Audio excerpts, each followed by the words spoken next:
Dog meat trade is really specific to Southeast Asia. I mean, as far as we know, there are isolated cases here. Actually, there's apparently an underground dog meat trade happening in Montreal, where I'm from.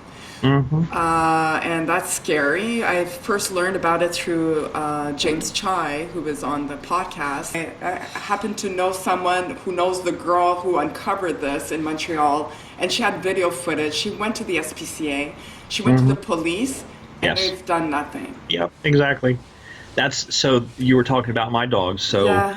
the one dog is a beautiful Jindo, who was a breeder for a Korean scum in Philadelphia who was raising dogs for the dog meat trade in Philadelphia.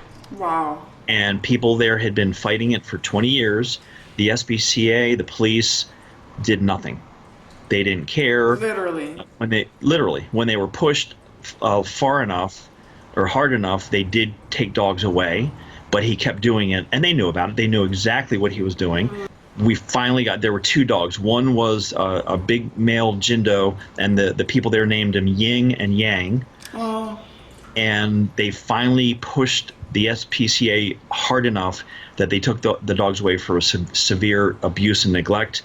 yeah. And Yang was, I guess he was the guard dog there. So yeah, and they were out in 24/7, 365.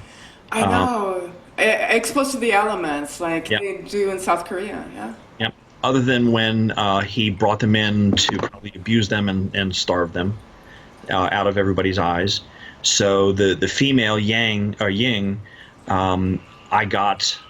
She was rescued, and I was taking her to someone who's going to foster her, and I fell in love with her and her story. So she's our girl. Sammy, I think you Sam, baptized her. yep, Yes. and I love her. She's the sweetest girl. Now, a year later, she's letting me pet her and touch her because she was terrified of touch. Yes. So this guy abused, tortured, beat her, and starved her. And